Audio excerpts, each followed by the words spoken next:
langsung aja sih ya. Negara Sri Lanka baru aja mengalami krisis dan kegagalan membayar hutang luar negerinya untuk pertama kali sejak kemerdekaan tahun 1948.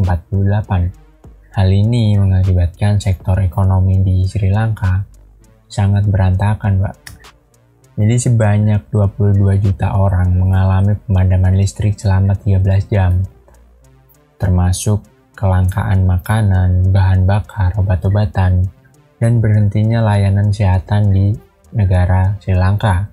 Saat ini inflasi di negara tersebut telah mencapai pada titik tertinggi sepanjang masa, Pak, yaitu sekitar 17,5%. Dengan harga makanan seperti 1 kg beras yang biasanya seharga Rp80, kini menjadi Rp500, dan satu paket 400 gram susu bubuk yang biasanya harga Rp60 menjadi lebih dari Rp250. Akibat dari krisis Sri Lanka ini, Cina disebut-sebut sebagai dalang penyebab krisis akibat dari pembiayaan pembangunan infrastruktur pelabuhan Hambantota melalui Belt and Road yang disebut-sebut sebagai diplomasi jebakan hutang. Masalahnya adalah, benarkah demikian?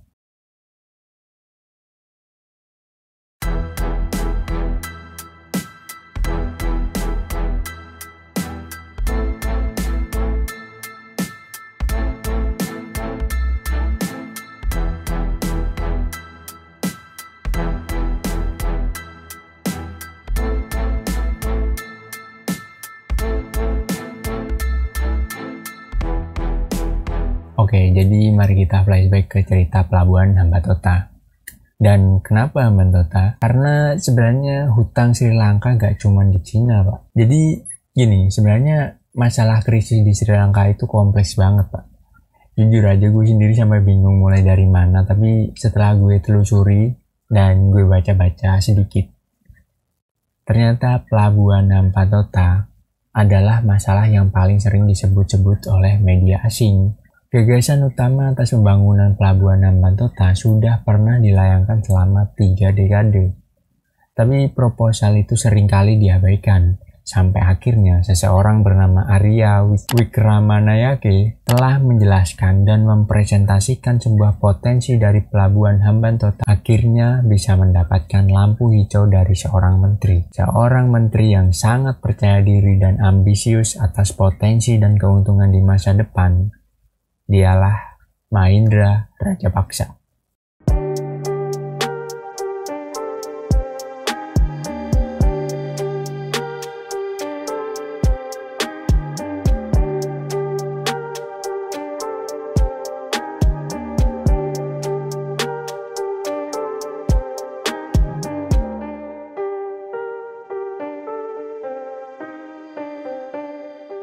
Singkat cerita nih Pak, di tahun 2005, Mahendra terpilih sebagai Presiden Sri Lanka, sehingga memberikan kelancaran pembangunan dan minat baru dalam proyek tersebut seperti pembangunan sebuah bandara internasional, kota baru, pusat konvensi, dan sebuah jalan raya. Semua itu bertujuan untuk memajukan distrik Hambantota yang bisa dibilang saat itu merupakan kota termiskin dan paling tidak berkembang di Sri Lanka. Masalahnya adalah ini. Biaya pembangunan untuk distrik Hambantota ini sama sekali nggak murah, Pak. Sri Lanka butuh dana yang besar, terutama dari para investor. Sayangnya, para investor justru menolak untuk memberikan pinjaman dengan alasan ekonomi untuk Hambantota ini sangat lemah. Karena mereka merasa pelabuhan Hambantota tidak akan mampu bersaing dengan pelabuhan Colombo, yang bisa dibilang pelabuhan paling ramai di negara Sri Lanka. Ditambah lagi pembangunan pelabuhan Hambantota juga memicu kekhawatiran bahwa di sana bisa menjadi fasilitas angkatan laut Cina. Hal ini menyebabkan negara lain enggan untuk memberikan pinjaman modal pada Sri Lanka. Tapi ternyata ada satu negara yang tertarik untuk memberikan pinjaman hutang, Pak. Dialah Cina itu sendiri. Cina menawarkan pinjaman sebesar $307 juta dengan bunga 6,3% melalui Bank Ekspor-Import Bank Cina atau Exim Bank. Bunga yang cukup besar, 6,3% ini bisa dibilang bunga yang cukup besar. Sedangkan bank multilateral biasanya menawarkan bunga sekitar 2-3%. Tapi alasan Sri Lanka memilih pinjaman dari Cina karena sebenarnya nggak ada alternatif lain, alternatif yang lebih baik dari Cina ini. Singkat cerita, setahun setelah pelabuhan dibangun pada 2010, bukan keuntungan yang dihasilkan, justru malah kerugian, Pak. Semakin lama kinerja pelabuhan semakin buruk. Akhirnya di tahun 2016, statistik yang diperoleh oleh media lokal menunjukkan bahwa pelabuhan tersebut hampir merugi dengan pendapatan sebesar 11,81 juta dolar, tapi pengeluarannya sebesar 10 juta dolar.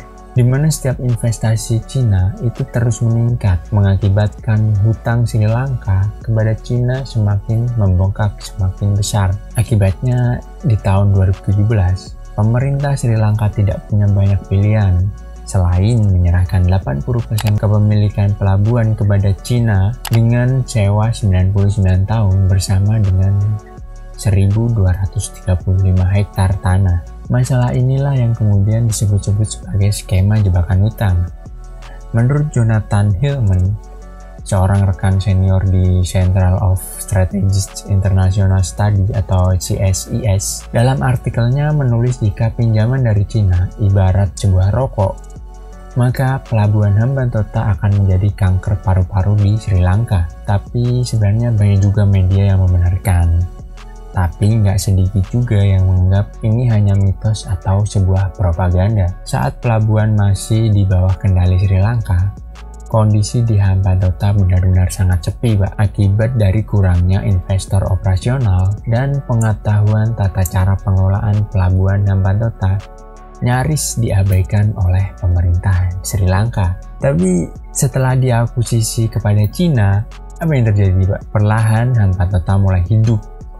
Hambantota mampu berkembang lebih baik di bawah kendali oleh Cina. Kalau dibilang Hambantota adalah skema jebakan hutang dan penyebab krisis di Sri Lanka, menurut gue hal ini agak kurang tepat, Pak. Sebenarnya apa yang dilakukan oleh Cina bisa saja berakibat kerugian menjadi lebih besar, di mana si import harus membayar kontrak senilai 1,12 miliar dolar untuk menghidupkan kembali pelabuhan. Mereka juga mengeluarkan modal kurang lebih sekitar 7 juta dolar dengan tujuan membawa pelabuhan ke tingkat operasional pada kapasitas penuhnya. Disinilah media seringkali menganggap kalau biaya sewa pelabuhan Hambantota digunakan Sri Lanka untuk melunasi hutang pembangunan. Tapi kenyataannya biaya sewa ini justru malah memperkuat devisa negara dan digunakan untuk melakukan pembayaran hutang luar negeri jangka pendeknya. Sebenarnya masih banyak fakta lain yang menjelaskan tentang mitos ini. Tapi terakhir yang bisa gue jelasin, kalau sebenarnya hutang Sri Lanka ke Cina itu hanya menyumbang 10% dari keseluruhan total hutang negara Sri Lanka. Terus, jika bukan karena utang Sri Lanka kepada Cina, apa yang menyebabkan krisis di Sri Lanka?